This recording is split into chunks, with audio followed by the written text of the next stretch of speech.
जय शिवराय शेतकरी मित्रांनो, चाललोय बघा तिर्री मारण्यासाठी। रब्बीची सुरुवात झाली बघा मित्रांनो। आता सोयाबीन काढलंय, आता रानं रिकामे झाल्यात, आता रब्बी पेरणीची सुरुवात झाली बघा। आता तिर्री मारायला आलोय शेतामध्ये बघा मित्रांनो। इथं शेततळ आहे बघा, किती मोठं शेततळ आहे बघा, अर्धा एकरचं शेततळ आहे बघा।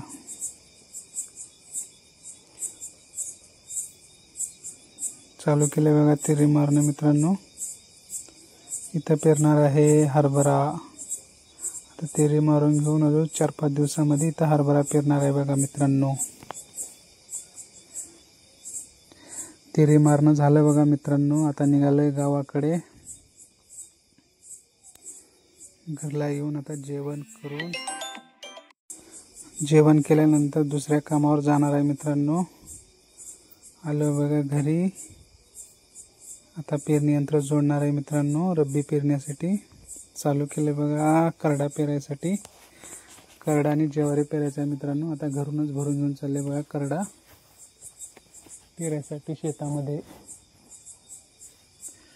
तुमच्या इकडे सुरू झाली का कमेंट करून सांगा रब्बी पेरणी। सोयाबीन काढणं झालं का मित्रांनो तुमचं शेतामधलं। चालू आहे बघा शेताकडे मित्रांनो। आता आलोय रोडला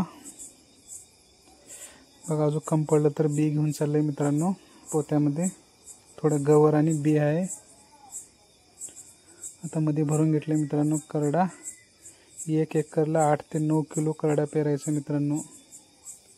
चालू केलं बघा करडा पेरायला। थोडी हलकी जमीन असल्यामुळे इथं करडा पेरत आहे मित्रांनो।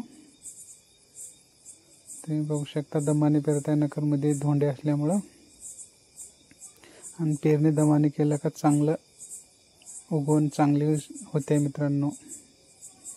पेरणी कधी बी दमाने करून घ्यायचं, ट्रॅक्टर पळवायला द्यायचं नाही। पेरणी झाली बघा। आता रासणी करायला आलोय बघा। पेरणी झाल्यावर रासणी करायचं मित्रांनो। कधी पण नसता रान लवकर वाळून जाते, त्याच्यामुळं रासणी करायचं। बैलाची किंवा ट्रॅक्टरनी का होणार रासणी करायचं मित्रांनो। आता बैल कुणाकडे आहेत, सगळे ट्रॅक्टर झाले आता जिकडे तिकडे। आणि तुरीच्या वळीमध्ये सुद्धा करडा पेरले मित्रांनो। पावसामुळे तूर बारीक बसली होती, त्याच्यामुळं त्याच्यामध्ये पण करडा पेरले। तुम्ही पण असंच पेरता का कमेंट करून सांगा। सबस्क्राईब करायला